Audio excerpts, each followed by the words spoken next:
You have built a career on mythological fiction, but with the Indic Chronicles, you have ventured into historical fiction. What inspired that shift? First of my historical fiction books was Legend of Suheldev, which released in 2020, around 5 years ago. And as I said earlier, the Chola Tigers is actually linked to the Legend of Suheldev.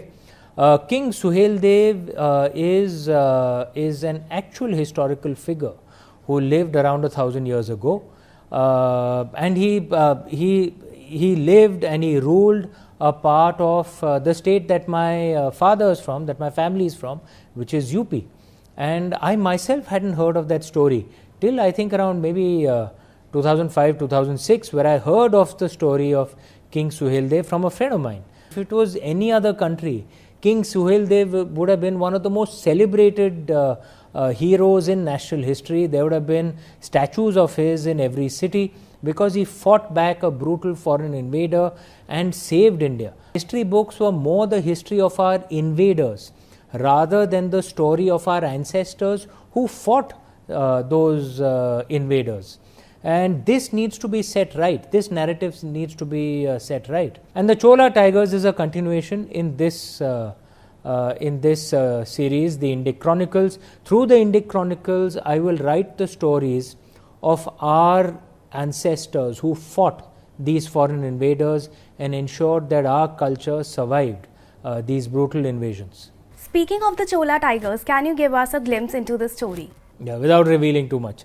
So look, Emperor Rajendra Chola was the most powerful man on earth in the early to mid 11th century by far. He ruled most of South India, most of East India, much of Southeast Asia, Sri Lanka, Andamans. The Bay of Bengal was essentially Rajendra Chola's pond. And sadly our history, like I said, our history is more obsessed. It's being updated a bit now, but even our Marxist influenced history books were more obsessed with our invaders than our own ancestors who fought those invaders. So Rajendra Chola did not receive fair coverage in our history books. My story is based on, it's a historical fiction book, is based on a premise that Rajendra Chola, Emperor Rajendra Chola, sent an assassination squad to kill Mahmud Ghazni in Ghazni as vengeance for the attack on the Somnath Ji temple. So this is the story of that surgical strike, if you want to call it that. The most recent portrayal of the Cholas in popular culture is Mani Ratnam's Ponniyin Selvan and the book it's based on. Have those inspired you in any way? Look, I had studied in Tamil Nadu actually. In the 1980s, there's a school called Lawrence School, Lovedale. It's in the Ooty, Udakamandalam, it's close to Ooty. It's in the Nilgiris. So I had studied there in the 1980s. I had learnt a bit of Tamil in those days. I learnt a bit of Tamil. I learnt a lot of Tamil culture in those days. So I had read Ponniyin Selvan, the English translation of it, in the 1990s.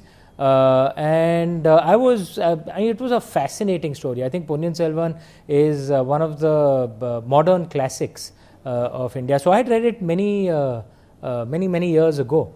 And as you said rightly, Ponniyin Selvan, or the beloved of the Kaveri, that's what Ponniyin Selvan actually translates as, is based on Emperor Rajaraja Chola, who was the father of Emperor Rajendra Chola.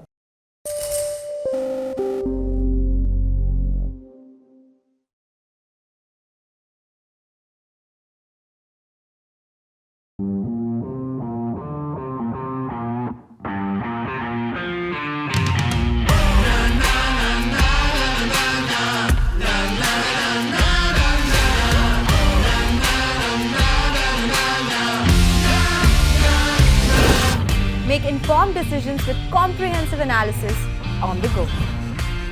Strengthen your portfolio with real-time market updates on the go. Create effective strategies with insightful expert opinions on the go. Grow on the go with CNBC-TV18, now streaming live 24/7 on YouTube. Hey, thank you for watching this on CNBC TV18. Hope you liked it. For more such interesting news and updates, follow CNBC TV18 on all the social media platforms.